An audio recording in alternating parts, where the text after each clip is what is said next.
Salut à vous, chers auditeurs. Bienvenue dans l'émission Coup de tête, l'émission Rock and Foot qui analyse et décortique l'actualité des Verts. 31e journée de championnat de Ligue de Becté.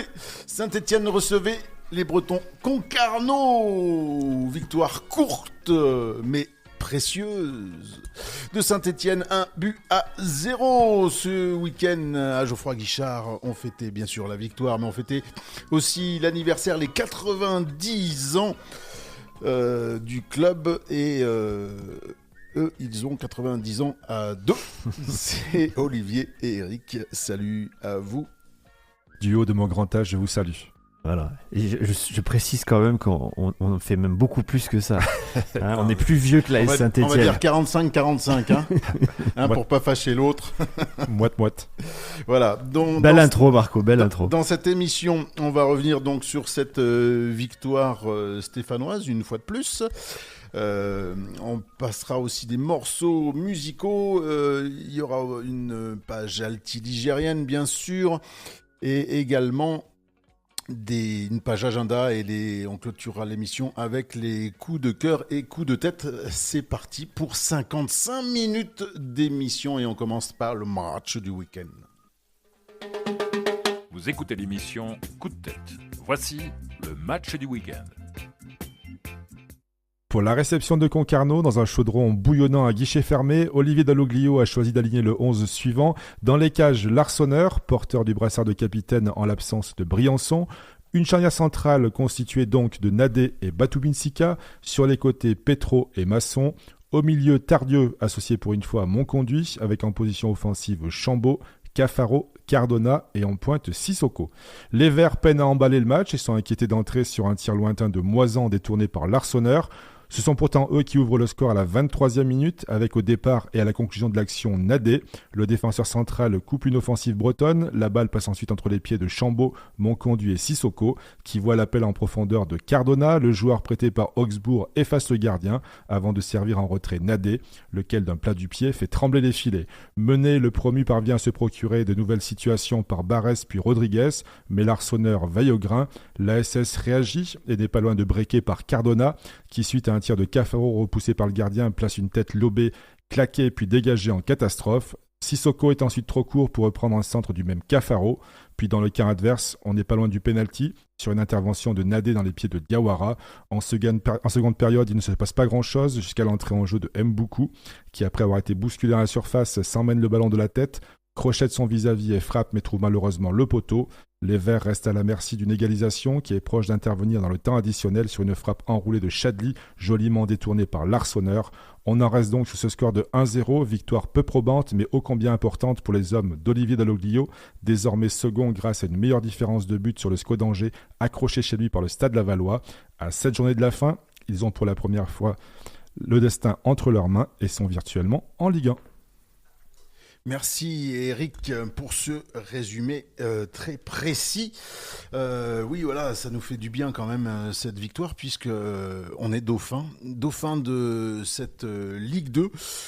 Ça fait longtemps qu'on visait cette place-là, c'est chose faite, mais que ce fut compliqué ce samedi, malgré l'ambiance, malgré l'affluence, de pouvoir revenir avec les 3 points. Concarneau nous a posé quand même pas mal de soucis dans pas mal de secteurs, et j'aimerais savoir, messieurs, est-ce que vous avez eu ce même ressenti, et dans quel secteur ça a pêché et pourquoi ? Globalement, en fait, on a vu une équipe très bien organisée qui avait vraisemblablement bien préparé l'événement. Ils étaient prêts à ne pas être ridicules devant ce stade plein. Et je pense qu'ils avaient vraiment insisté sur la cohésion défensive. Et moi, ce que j'ai bien aimé, c'est leur charnière. Hein. On a une attaque maintenant qui a plusieurs qualités, mais celle de Sissoko, c'est de peser sur la défense. Et cette défense, cette charnière, moi, elle m'a impressionné parce que notamment un des joueurs qui est là depuis, je crois, très longtemps, un des joueurs de cette défense bretonne, qui est là depuis pratiquement le début, les accessions diverses et variées. Donc là, ouais, cette charnière, moi, elle m'a impressionné et il y a rien qui a bougé en défense. Si on regarde le nombre d'occasions de l'AS Saint-Etienne, il est très faible. Ouais, l'équipe de Concarneau a joué sans complexe. J'étais assez surpris par la prestation d'ensemble de cette formation qui est promue et puis relégable, faut pas l'oublier. Donc on avait déjà pointé certains manquements la semaine dernière par rapport à la deuxième période à Valenciennes. Là encore une fois, on n'a pas eu une prestation très aboutie, donc c'est également la faute de cette équipe de Concarneau, bien organisée effectivement, qui a posé des problèmes aux Stéphanois en première période. Ils sont bien rentrés dans la partie, ils se sont procuré la première occasion, ils ont eu d'autres situations comme je l'ai mentionné tout à l'heure, et puis ils auraient pu égaliser en toute fin de match, puisqu'on n'a pas su se mettre à l'abri, donc on reste forcément à la merci d'une égalisation. Ça a failli être le cas, donc on s'en sort bien avec cette victoire. On a eu aussi des situations, on en parlera tout à l'heure, mais bon, un match nul n'aurait pas été inéquitable par rapport à la prestation de l'adversaire. Ouais, mais quel secteur vous allez pointer? Olivier, tu as pointé effectivement la défense assez solide des Bretons, mais moi, bon, je vais répondre à ma question, mais j'ai trouvé le milieu de terrain stéphanois en dessous et en manque de créativité sur cette rencontre. C'est toujours la même rengaine face à une défense basse, à un bloc. C'est toujours compliqué de trouver la faille, de construire, de trouver des solutions pour se créer des occasions. Et si tu n'as pas un milieu de terrain qui se bat, qui est assez vif, qui se bat, qui est dynamique, qui ouvre, qui va de l'avant, eh ben, t'assistes à quand même pas une purge, mais à un manque de jeu offensif. Et moi, c'est ce que j'ai assisté ce samedi. Et sans l'ouverture, la passe géniale de Sissoko sur Cardona qui fait un appel, et puis après qui sert Nadé, franchement, je voyais cette rencontre finir en 0-0 simplement. Hein. Heureusement qu'il y a cet éclair de génie de Sissoko qui fait le rôle d'un milieu défensif, c'est-à-dire il fait une passe en profondeur magnifique, quoi. Mais les milieux de terrain n'ont pas joué leur rôle côté stéphanois sur cette rencontre. Et moi, je l'ai trouvé vraiment en dessous. Et je ne dis pas que c'est inquiétant, mais voilà. Et surtout, j'avais sous-estimé cette belle équipe concarnoise. Milieu de terrain plutôt défaillant, effectivement, avec, on en parlera parmi les choix d'Aloglio, donc l'association Monconduit et Tardieu, qui n'a pas forcément bien fonctionné. Monconduit n'a pas vraiment été influent dans le jeu. Et puis, on a eu un Cafaro qui était également en dessous. Hein, on le voit rapidement quand il n'est pas en forme, ce garçon. Donc, même s'il a failli être à l'origine du deuxième but qu'on n'a jamais marqué, il a été en dessous, logiquement remplacé par Mboukou, qui au contraire lui a fait une rentrée intéressante. Mais oui, donc c'est plutôt deux hommes qui ont été en dessous milieu de terrain, Monconduit et Cafaro pour moi, qui expliquent aussi qu'on a eu des difficultés. Effectivement, la solution est venue de Nadé, la lumière est venue de la défenseur centrale on parle des dépassements de fonction souvent dans ce registre, donc c'est ce qu'on a eu, on en a eu l'illustration puisqu'il a été à l'origine et puis à la conclusion de l'action qui a amené le seul but stéphanois. Olivier, tu t'attendais à un tel scénario de match face à une équipe, donc, comme l'a dit Eric, relégable, et surtout qu'on l'avait vu au match aller, c'était pas simple. Mais moi, m'a vraiment bluffé cette équipe de Concarneau et je m'attendais pas à ça. Et toi, t'as été surpris ou pas ? Je suis surpris et je suis encore plus surpris quand je regarde les chiffres, puisque au niveau possession, je m'attendais à ce que ce soit bien plus pour l'AS Saint-Etienne. C'est 54% de possession de la balle stéphanoise et 46% côté Concarneau. Ils ont cadré 6 frappes alors que l'AS Saint-Etienne n'en a cadré que 4. Donc rien qu'avec ces chiffres, tu te dis oui que la partie a été beaucoup plus équilibrée que ça. Mais je me dis un autre truc, c'est sans compter l'intelligence de l'entraîneur stéphanois qui, je pense, je vous en parlais tout à l'heure, a passé sa semaine à faire redescendre la pression, à mettre des glaçons sur la tête des joueurs pour dire... C'est pas grave, même si on gagne 15-0, on va prendre le temps, on va surtout pas s'enflammer, le public est là, certes, mais c'est pas pour ça qu'il faut se ruer à l'attaque. Et on a vu une équipe stéphanoise qui gardait quand même de la sécurité. Ah, bon, Nadé qui s'est échappé, voilà, il a eu la permission et il a bien fait, heureusement. Hein. Mais on n'a pas vu une équipe stéphanoise tout feu tout flamme qui ait joué son va-tout. Non, ils ont bien géré cette fois-ci. Alors je pense qu'il y a un peu de ça quand même, hein, parce que le pire qui peut arriver dans ce genre de contexte, c'est de surjouer l'événement et donc de vouloir à tout prix emmener le public. Et on a vu que ça a déjà joué des tours à cette équipe stéphanoise qui a pas les joueurs avec suffisamment de vécu pour faire ça. Je pense que là, ils ont plutôt bien géré. Donc toi, les Verts dans la maîtrise, oui, pourquoi pas. Moi, j'ai trouvé que c'est une erreur de placer Monconduit juste devant en 8, quoi. Parce qu'il a été loin d'être transcendant. Il n'a pas apporté grand-chose sur cette rencontre. Et dans l'effectif de départ, j'étais surpris de voir Mouefek sur le banc. Et puis d'aligner en même temps un Tardieu et Monconduit. Je trouvais ça surprenant. Et puis finalement,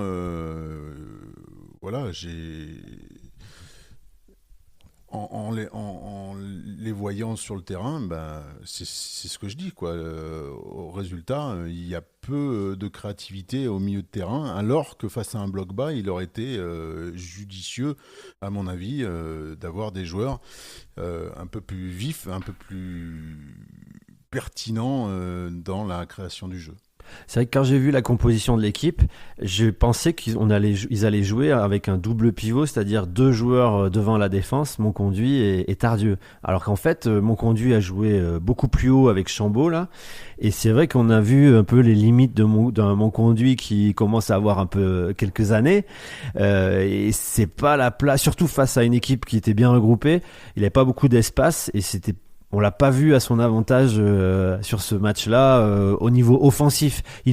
Par contre, il est très utile au niveau défensif, mais offensivement, on l'a vu un petit peu emprunté parfois quand il faut aller vite dans les petits espaces et faire voir avant les autres. Ça, c'est pas ses qualités. Hein. Par contre, c'est vrai qu'il y en a d'autres. Je pense que c'est un bon soldat et que Dalloglio sait qu'il peut compter, il peut aller à la guerre avec Monconduit, et donc c'est pour ça qu'il le titularise.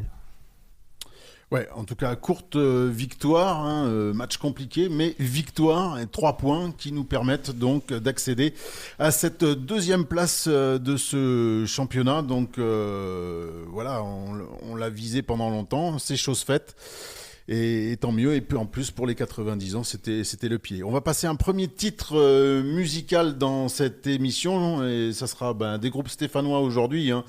Et on reste dans le côté festif avec le groupe stéphanois qui date un petit peu, c'est RLM avec Saint-Étienne. Hey, Saint-Étienne, Air Pur Prod, Rime l'Herbel au mail, Malbeb écoute, Saint-Étienne. Là où la bague et les jeunes font rarement la causette, là où nos sœurs ont adopté un mode de vie à la Cosette, les jours se répètent. On en a marre de cette routine, Ascar à la côte est remplacé par des fashion en Ceruti. Squatter de parking, pétard à la bouche, ça se lève à 15h du mat, ça vécu reprenant une bonne douche. Viens de là où le téléphone arabe sont jamais occupés. RLM, groupe stéphanois il y a une 10-15 d'années avec ce titre Saint-Étienne. Voilà, retour à l'actualité footballistique dans cette émission Coup de tête. Je vais revenir moi sur certains joueurs avant de se projeter. L'homme du match, pour moi, c'est Nadé parce qu'il marque, mais enfin récompensé, Nadé, non ? Ouais, et c'est là que tu vois que Dalloglio, c'est un bon entraîneur, parce que faire de Nadé le joueur qu'il est actuellement, on est forcément un bon entraîneur. Je te passe la parole. Nadé il est devenu incontournable, hein, ça c'est sûr, en défense centrale. C'est sa 11e titularisation en 12 matchs. En dehors du penalty qu'il aurait pu concéder, hein, c'est pas la première fois. En tout cas, il s'est montré très solide défensivement. Et puis, il a prêté main forte aux attaquants. On se souvient que la semaine dernière, il avait mis un but somptueux qui avait été refusé. C'est pour ça que je dis enfin récompensé, parce que la semaine dernière, il était beau son pion. Il l'a joué à la Osvaldo Piazza. Une remontée fantastique pour pour marquer ce but de la victoire. Donc 1-0, certes, donc on va s'en contenter. Hein. C'est la deuxième fois qu'on fait 1-0. La première fois, c'était contre Auxerre qui était le leader. Là, c'est contre un relégable. Mais bon, 1-0 dans ces conditions-là, on prend. On continue à ne pas prendre le moindre but. On continue à empocher la victoire sur victoire. Ça fait 7 en 8 journées, rendez-vous compte. Donc, je rappelle que l'an passé, le Havre est monté souvent en réalisant des 1-0. Donc, si on doit se contenter de ça jusqu'à la fin de saison, moi, je signe tout de suite. Ouais, puis c'est là que tu vois qu'à Saint-Etienne, on sait former les défenseurs centraux, hein, parce que autant il y a des postes où il sort rien du centre de formation, et à ce poste de défenseur central, en fait, tous les 2 ou 3 ans, on a une pépite. Hein. Si Nadé continue avec ces performances-là, oui, il fait partie des très très bons défenseurs de Ligue 2. Pourquoi pas même le niveau de Ligue 1, il connaît. Donc c'est vraiment une belle réussite. Ça fait longtemps que je le dis que Nadé, il avait largement sa place. Moi, je me souviens qu'il avait été titularisé il y a 4-5 ans avant qu'il reparte en prêt. Moi, il m'avait bluffé sur une mi-temps. Il m'avait vraiment plu. Et je comprenais pas que Nadé soit pas titularisé à chaque fois. Parce qu'il me paraissait beaucoup plus costaud que d'autres. Alors, c'est sûr, la relance, c'est pas son truc. Mais franchement, défensivement et maintenant offensivement, c'est un super joueur, quoi. Donc, moi, je dis bravo à lui. Ça fait plusieurs fois qu'il est dans mes coups de cœur depuis le mois de janvier. Mais là, une fois de plus... voilà, c'est vrai que je suis content. Est-ce qu'il remplace Bayal en tant qu'heure, Marco? Pas encore. Faudra qu'il marque contre Lyon pour. Il faudrait jouer contre Pourquoi Lyon. je rigolais tout à l'heure, c'est parce que je pense que quand tu le dis, tu parles de ses relances. Moi, ce que je lui reprochais, c'est encore d'être un petit peu brut de décoffrage dans ses interventions. Et parfois, oui, il peut faire mal à l'adversaire, il peut provoquer des pénaltys, il peut se manquer. Ça donnait l'impression d'un joueur, peut-être qui a pas totalement poli, quoi, pas totalement arrivé à maturité. Mais quand il se manque, en fin de compte, il y a pas d'incidence. Ouais, on a de la chance, mais et avec l'Arseneur, parce que c'était contre qui là où ça avait pas, c'était contre le PFC. En deuxième mi-temps, et effectivement il avait retenu le joueur, et voilà, l'arbitre l'avait pas vu, mais franchement, et puis c'est vrai que les relances, je suis un peu méchant parce que la passe pour Sissoko face à 3, c'est un pur régal. Moi, ça j'adore, hein, j'adore. Et donc oui, là je suis sur les joueurs. Tu l'as évoqué tout à l'heure, Eric. Cafaro, je l'ai pas reconnu. Les 4 premiers ballons qu'il a touchés, les 4 premiers ballons ont été direction des adversaires. Hein. Il y a beaucoup de déchets. Les seules choses bien qu'il ait faites, j'ai dit tout à l'heure, c'est qu'il a failli être à l'origine du deuxième but quand il tire avec le ballon repoussé par le gardien sur la tête de Cardona, et puis après il fait un bon centre pour Sissoko qui est trop court, mais en dehors de ça, il a été méconnaissable. Ouais. Après, moi de mon côté, je sais pas comment ces joueurs font après une déchirure aux ischios. C'est ce qui est arrivé si je me trompe pas, à Cafaro, pour redémarrer aussi vite. Au bout de 10 jours, il s'entraîne. Alors, je sais pas quelles sont les méthodes des médecins, mais pour moi, c'est beaucoup trop tôt. On a vu un Cafaro qui essayait la dernière fois qu'il rentrait en cours de match, et là, c'est l'ombre de lui-même. Donc, je vois pas trop l'intérêt. Alors, c'est vrai que la fin du championnat approche, donc c'est là maintenant qu'on a peut-être besoin de lui. Mais s'il est à ce niveau sur la fin de saison, je vois pas l'intérêt. Ouais. Et... Tout en, je suis pas médecin, hein, mais on voit très bien que c'est pas le même Cafaro après sa blessure qu'avant, donc pourquoi pas attendre un peu. Bref. Ok, maintenant c'est simple, hein, on est second. Alors au goal average, hein, il y a 4 buts de différence avec le SCO d'Angers, mais on est second. Et on change de rôle, le chasseur devient chassé, donc un nouveau rôle à assumer. A-t-on l'effectif pour tenir ?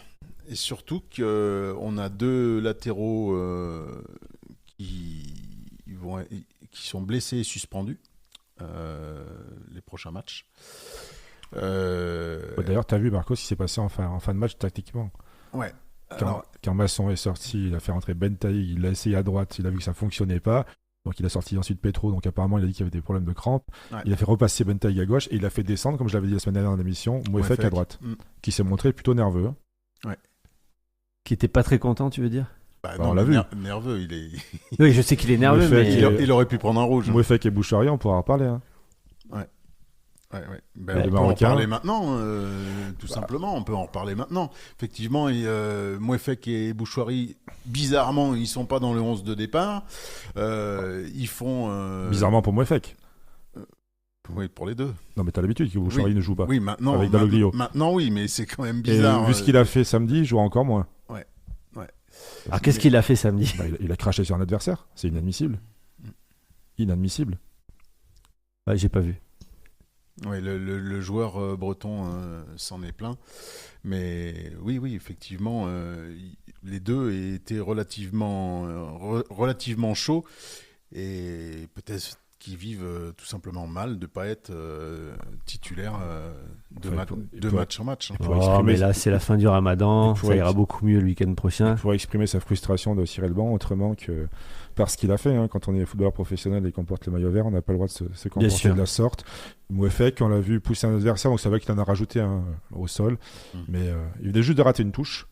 Et après, donc, il s'est embrouillé avec un joueur. Donc, bon, il y a une petite explication musclée. C'est le seul carton jaune qu'il y a eu de la partie. Ouais. Mais après, donc, Dalloglio l'a pris un petit peu à part pour lui dire également qu'il a besoin de lui à Bastia, parce que c'est lui qui joue arrière droit. Par contre, il n'a pas fait ça parce qu'il n'était pas content qu'on le fasse jouer latéral, parce qu'il y a des joueurs qui fonctionnent, qui supportent pas. Non, c'est un coup de sang, je pense. Hein. C'est une petite explication avec son vis-à-vis, mais bon. Bon, en tout cas, oui, sur ta question, on change complètement de rôle. Voilà, je peux dire un mot du petit calendrier que je vous ai imprimé. Je prends soin de vous. Non, c'est mais pas le calendrier de l'avant. Mais... Ça répond complètement à ta question. D'accord.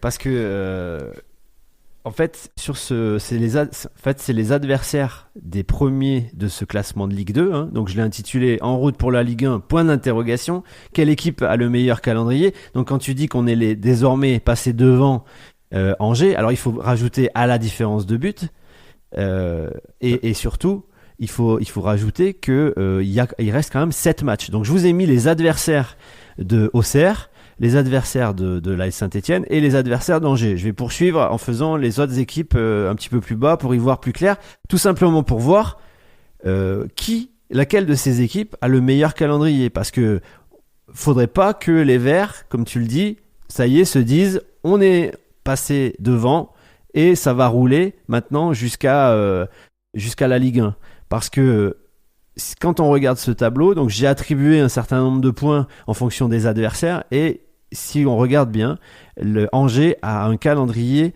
bien plus favorable que l'AS Saint-Etienne. Je prends un exemple. Alors là, c'est juste bien sûr qu'on peut c'est pas moi qui le dis, c'est juste les chiffres. Si tu veux, j'ai attribué nombre de points par rapport au classement de l'adversaire. Alors ça vaut ce que ça vaut, mais par exemple, lorsque Angers va jouer contre Annecy, bah, ça lui attribue un score de plus 10 parce que Annecy fait partie des derniers. Alors ça vaut ce que ça vaut, comme je le dis, mais si on fait ça jusqu'à la fin du championnat, on s'aperçoit qu'Angers si on s'en tient au classement, a des adversaires plus abordables que Saint-Etienne, qui lui va quand même à Ajaccio, à Grenoble, à Guingamp, et reçoit Rodez aussi. Bordeaux et Guingamp. Donc Quevilly alors aussi, il finit à Quevilly. Et ça je le compte pas, parce que à mon avis Quevilly, ça fera longtemps qu'ils seront comme il y a 4 descentes cette année. À mon avis, ils feront partie du wagon QRM. Et ils risquent d'être déjà en national, ce qui ne veut pas dire qu'ils vont laisser la victoire, hein, mais bon, une équipe qui est en national, les joueurs ils commencent à regarder où ils vont être l'année prochaine. À mon avis, ils vont être un petit peu démobilisés. Il y a plein de joueurs qui... Moi, c'est ce que j'ai dit tout à l'heure, ce championnat il est un peu foufou parce qu'il est très homogène. Et moi, je ne pensais pas avoir des soucis lorsque tu affrontes Annecy, Concarneau, Dunkerque. Et finalement, c'est peut-être les équipes qui m'ont le mieux plu dans ce championnat. Et ils sont vraiment au fin fond des 16, 17e, 18e, 19e. Et franchement, c'est tellement homogène que non, pour moi, ça tient pas la route, quoi. Effectivement, peut-être sur le dernier match, quand tu vas te déplacer à Quevilly, ça sera peut-être déjà joué. Moi, j'ai des équipes qui me font peur. C'est notamment Rodez, parce que Rodez, c'est solide. Et... Pas défensivement, offensivement, parce qu'ils prennent énormément de buts. On a quand même 7 points d'avance sur Rodez. Moi, je regarde l'état de forme avant tout. Hein. Voilà, Pour moi, Auxerre est hors concours. Ils ont un pied et demi en Ligue 1. Donc le mano à mano, c'est entre Saint-Etienne et Angers. On est devant la différence de but, certes. Bon, Ça peut aller très vite. Hein. Les 2 prochains déplacements risquent d'être périlleux pour la SS. Je pense pas. À Ajaccio et à Grenoble. Après, en dehors de ça, moi, je suis confiant. La spirale positive, alors que Angers est au fond du trou. Hein. Ils sont plus du tout depuis quelque temps. En tout cas, il reste 21 points. Donc, 7 matchs, 21 points. Sur les 21 points, t'en prends 12. Je pense que la chose est dite. On vient d'en prendre 22 sur 24. Ouais. Mais, C'était tu vois, Mais ça marche par cycle. Tu as vu cette année. Mais Saint-Etienne, c'est la ville du cycle. Ouais, mais faut pas qu'il y ait un grain de sable qui vienne enrayer, parce que le moindre petit grain de sable, on l'a vu, et tu fais 3-4 matchs mauvais matchs, et voilà, et puis c'est les équipes qui reviennent, quoi. Ouais, mais moi je reviens avec Eric sur les déplacements. Toi tu dis les 2 premiers. Il y a aussi le déplacement à Guingamp qui est jamais simple. Mais regarde, Angers va aussi à Grenoble et va aussi à Guingamp. Ouais, j'ai vu ça. Ouais, bon. Mais c'est pas au même moment, Bien donc sûr. Tout peut changer. Et puis la réception de Bordeaux qui l'a emporté à Caen ce week-end. Caen qui est toujours concerné pour les rôles de barragiste. Non, ça va être, moi à mon avis, ça va être costaud. J'ai peur que la série s'arrête à un moment donné, mais il va falloir rebondir rapidement pour engranger, allez, on va dire 12 points. Je pense que moi, avec 12 points, on peut conserver cette place de deuxième. Il y a une semaine à 3 matchs qui se profilent. Aussi. Ça peut être le révélateur. Aussi. Laquelle ? C'est semaine bientôt, là. La C'est semaine les suivante. 3 prochaines journées. Bordeaux, Grenoble, Caen. Voilà. Bordeaux, Grenoble, Caen, ça c'est dans la foulée. Ah oui, c'est oui. solide en plus. Parce que Bordeaux, ils n'ont pas renoncé. Hein. C'est eux qui ont été gagnés à Caen, si je me trompe pas. Ouais, mais c'est ce que je viens de dire. Mais oui, non, mais Quand on est capable de battre Auxerre à la maison, je vois pas pourquoi on n'aurait pas de Bordeaux. Hein. exactement. Mais autant c'est facile de se motiver contre cet adversaire là qui nous a envoyé à Ligue 2 et tout ça. Et, je sais pas, contre Bordeaux, il faudra aller chercher d'autres leviers, je sais pas. Allez, on va pour passer- moi, on a pris trop de retard cette saison parfois. Ça veut dire qu'en fait, il faut pas regarder les adversaires. Si on fait un sans faute jusqu'à la fin de la saison, on va accepter des nuls, peut-être une défaite à l'extérieur, mais il faut faire un sans faute si on veut faire partie prendre cette deuxième place. On est maître de notre destin, hein, c'est sûr. Au goal average, Voilà, VRH, mais... pour l'instant. Vous écoutez l'émission Coup de tête.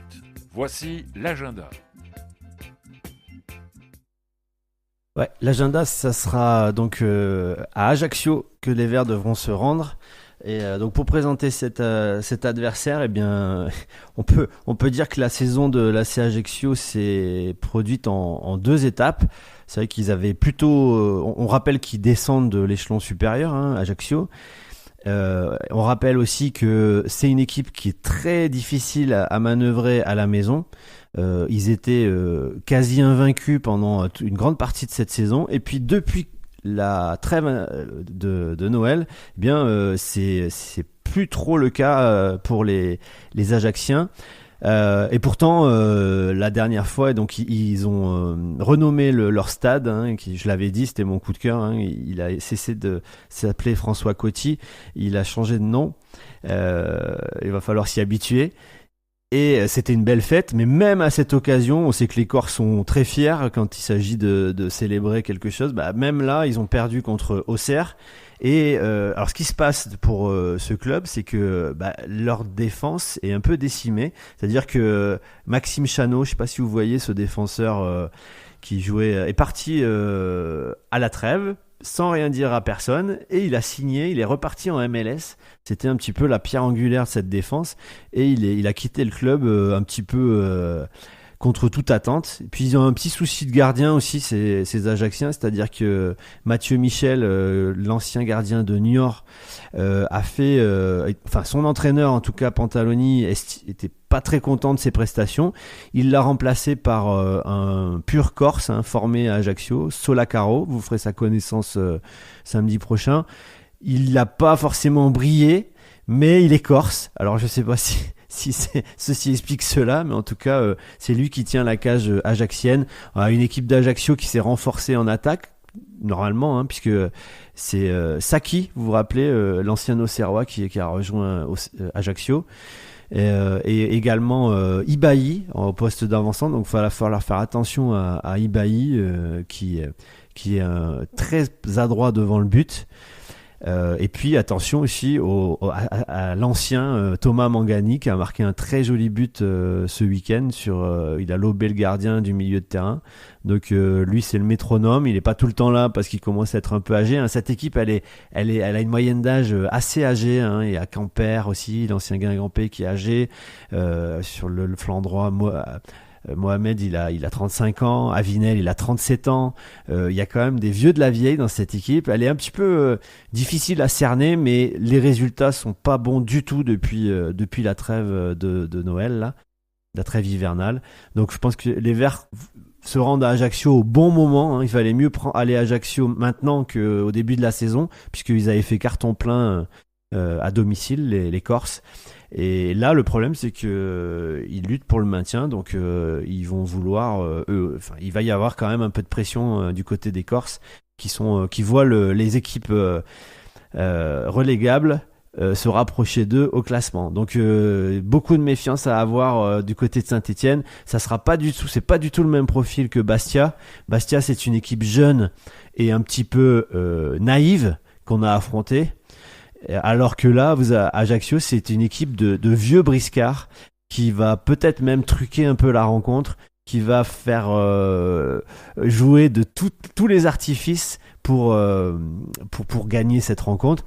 Donc attention, heureusement Dalloglio, je pense, comme il l'a fait cette semaine, il va peut-être calmer. Alors un Mouefek dans l'état où tu me le décris et un Bouchoirie dans l'état où tu me le décris à Ajaccio, il fait pas un quart d'heure.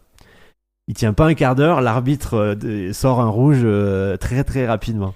T'as parlé de Saki, on s'en rappelle très bien, malheureusement, c'est lui qui avait marqué à Geoffroy Guichard lors du barrage avec la JOCR. Ouais, c'est une équipe qui reste sur 7 matchs sans victoire, donc qui reste sur 2 défaites à domicile, mais ils ont la meilleure défense à domicile. Donc on sait que c'est un contexte très particulier, très hostile, donc il ne faut pas tomber dans le piège de la provocation adverse. Ils vont vouloir jouer avec leurs armes, leurs atouts, évidemment, mais bon, nous on doit continuer d'engranger des points, donc ça passe par une victoire à Ajaccio, comme c'était le cas à Bastia il n'y a pas si longtemps. Ouais, mais moi je me souviens du match aller. Oh, quelle purge! 0-0. Quelle purge on avait assisté. Moi j'espère surtout qu'on assistera à mieux que le match aller, parce que tout était fermé. Je crois qu'il y a eu 2 occasions en 90 minutes. C'était d'un pénible. Donc évidemment, je souhaite que les Verts l'emportent, mais je sais que c'est toujours compliqué pour les Verts à Ajaccio. Donc on va voir maintenant qu'ils sont dauphins, comment ils vont aborder cette rencontre en terrain hostile. Voilà pour l'agenda. On a fait le tour pour l'actualité des Verts. On va tout de suite passer à un morceau musical. Alors le deuxième groupe stéphanois, alors j'en ai plein. Qu'est-ce que je vais vous passer? Moi j'ai un problème avec l'autorité. I have a problem with authority. C'est le titre du groupe stéphanois Awak.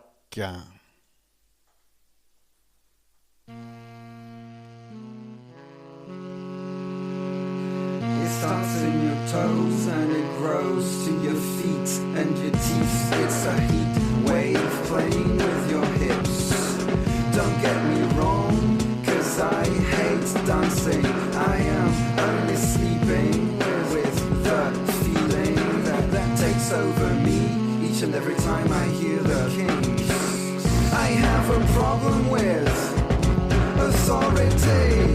I have a problem with property. I have a problem with belonging. I have problems with whatever belongs to me.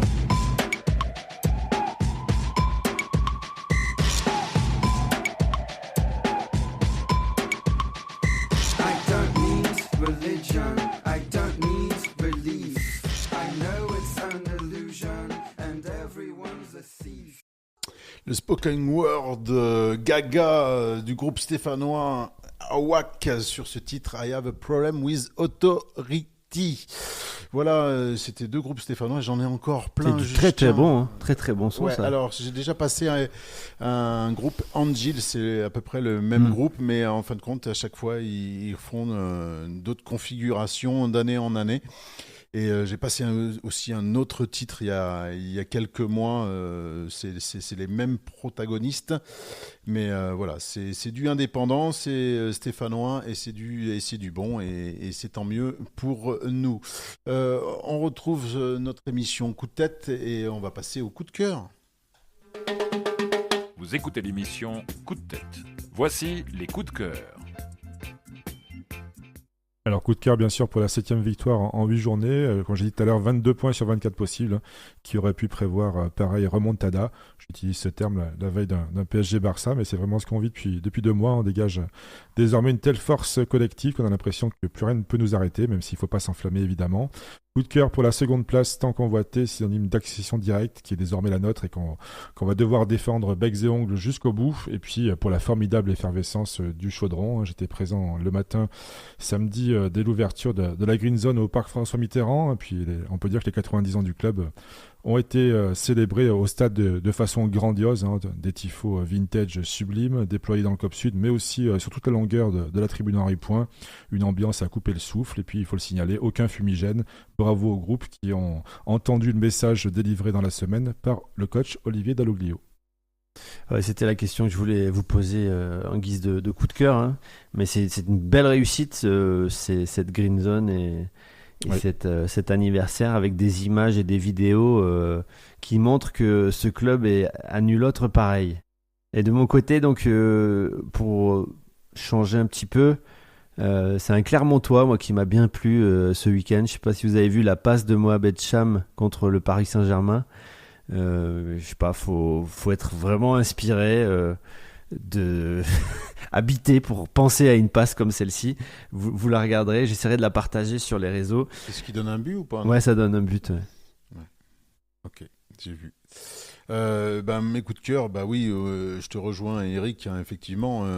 J'étais aussi dans le cortège vers midi. C'était la fête, l'affluence, les tifos, il y avait tout qui était super, hein, pour cette rencontre face à Concarneau.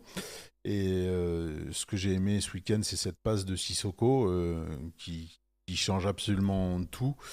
Et puis j'ai apprécié une fois de plus Nadé, hein, un coup de cœur depuis le mois de janvier.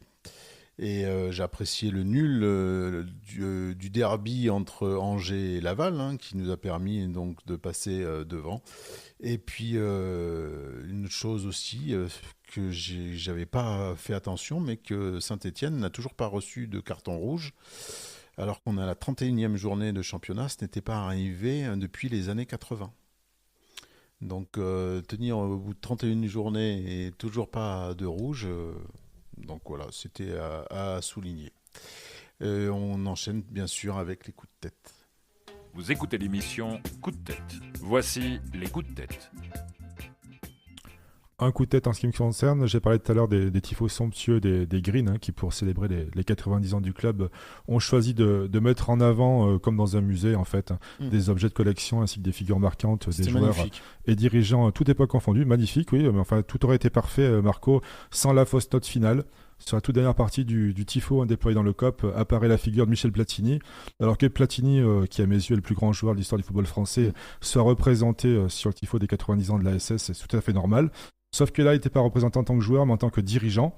Donc avec la mention Platini out, et en dessous une date, 7 octobre 2023, qui pour moi est une énigme. J'aimerais bien qu'on éclaire ma lanterne, parce qu'en général, rien de ce qui touche de près à Platini ne m'échappe, mais là, franchement, j'ai beau chercher, je vois pas. Alors, le 7 octobre 2023, ça correspond à la date du match aller contre Ajaccio, dont on vient de parler. En dehors de ça, il n'y a rien qui relie à Michel Platini. Après, bon, j'ai bien compris le message, évidemment, alors que au moment de célébrer l'anniversaire, on fasse apparaître le visage de Platini pour se féliciter de son éviction des instances européennes. Moi, je trouve ça inadmissible. Je rappelle que le 4 janvier 2015 s'est déroulé à Geoffroy Guichard un match de Coupe de France entre l'AS Saint-Etienne et l'AS Nancy-Lorraine, qui sont les deux clubs de Michel Platini, les deux clubs français de Michel Platini, qui étaient présents en tribune d'honneur ce jour-là. Et qu'est-ce qui s'est passé ce jour-là? Il avait eu droit de la part des membres influents du COP Nord, on va dire, à une banderole et à des insultes. Donc samedi, il a cette fois été visé par ceux du COP Sud. Alors, s'il a effectivement été mêlé à une affaire nébuleuse, je rappelle qu'il a été innocenté par la justice suisse en juillet 2022. Donc, je terminerai en disant simplement deux choses sur Platini, une en tant que joueur, une en tant que dirigeant. On s'enorgueillit d'avoir au-dessus de notre blason une étoile. Il ne faut pas oublier que si on a une étoile, c'est parce qu'on a 10 titres de champion. Il ne faut pas oublier que l'équipe qui a obtenu le 10e titre de champion en 1981, elle a été conduite par qui? Par Michel Platini, c'était le grand artisan de ce titre-là. Et en tant que dirigeant, il ne faut pas oublier que si Saint-Etienne a accueilli la Coupe du Monde en 1998, puis l'Euro 2016, il le doit à qui? À Michel Platini. Alors, c'est peut-être pas relié directement à la SS, mais en tout cas, c'est lui qui, après avoir fait gagner les Verts sur le terrain, a permis à la ville de Saint-Etienne d'être mise en lumière et à son stade d'être rénové. Ouais, je rebondis sur ce que tu dis parce que tu parlais des tifos. Alors il y a une chose assez bizarre. Tout à l'heure je parlais du match à Paris. Il y a maintenant des tifos. Alors tu disais que c'est souvent critique, mais c'est comme ça qu'on les connaît. Et à Paris depuis peu il y a des. Alors on sait pas si c'est téléguidé, mais il y a des tifos positifs, hyper positifs pour tel joueur ou tel dirigeant. Mais à mon avis c'est téléguidé par tel ou tel dirigeant parce qu'il faudrait pas qu'on se fasse avoir. Je m'aperçois qu'en fait ces ultras sont parfois infiltrés par des membres des dirigeants et ils montrent ce que les dirigeants veulent bien qu'ils montrent. Ça risque pas d'arriver chez nous, ça. Non, mais parfois ça arrive. Et méfie-toi, parce que moi je sais pas d'où vient tout cet argent pour les tifos. Franchement, hein. C'est pas avec l'argent qu'ils ont gagné samedi aux buvettes, même si il faisait chaud, les gens ont peut-être bu, qui peuvent 150 fûts. Ouais, c'est ça. Il y avait pas Chicandier aussi ce week-end là, c'est la plus grande raclette. Bon bref, mais bon, ça m'a étonné. Voilà, bref. Et puis mais mon coup de tête, c'est surtout les affiches de Champions League. Là, on est en pleine semaine européenne. C'est toujours les mêmes. Je préfère voir des matchs de Ligue 2 parfois que toujours les mêmes affiches chaque année. Et ça, vous savez très bien, vous, puis qui vous suivez, c'est parce que il y a maintenant 4 clubs anglais, 4 clubs italiens, et à peine un club croate, par exemple. Donc c'est compliqué pour ces pays et ces clubs de tirer leur épingle du jeu. Donc ça donne exactement, ça fait 3 ans qu'on a Real Madrid, Manchester City, quoi, quand même, au même stade de la compétition. T'auras Brest l'année prochaine. Oui, je suis pas sûr en quart de finale. Mais pourquoi pas. Je n'ai pas apprécié le milieu de terrain samedi entre Saint-Etienne et Concarneau, le milieu de terrain stéphanois. Je n'ai pas aimé ce week-end le match nul du Puy, voilà, qui passe maintenant second de sa poule de National 2. Et puis la semaine dernière, pendant qu'on faisait l'émission, il y avait une demi-finale de Coupe de France entre l'Olympique lyonnais et Valenciennes. J'ai pu revoir le résumé. Et il faut dire que l'arbitrage a été scandaleux. À la lyonnaise. À la lyonnaise. Et elle a récolté, donc c'était Madame Frappard, pardon, qui a récolté un 1 dans l'équipe. C'est quand même assez rare, mais ouais, c'est absolument foufou ce match. J'ai pu voir 30 minutes de résumé, mais toutes les décisions, c'était vraiment du grand n'importe quoi. Et il faut jamais avoir joué au foot pour signaler et siffler des choses et refuser des buts comme elle l'a fait. Enfin, c'est assez étrange. Et ça a été la même chose à Nantes, hein, ouais. Puisqu'il mérite un carton rouge. La Casette mérite 10 fois, 20 fois un carton rouge. Bis repetita. Ouais, mais tu vois, retrouver la Ligue 1 et retrouver ce genre de choses, je sais pas, des fois je me demande si on n'est pas mieux en Ligue 2. Ouais, on peut se poser la question. Tu prépares déjà le jingle Ligue 1 McDonald's l'année prochaine, Marco? Ouais, arrête. Ça aussi, c'est quand même assez grotesque et c'est un petit peu le cirque, un peu les clowns.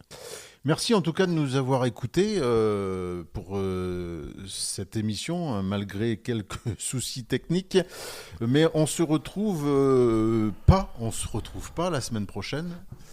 Dans 15 jours. Parce qu'on est en vacances tous les trois. Voilà, moi je vais pas la faire tout seul.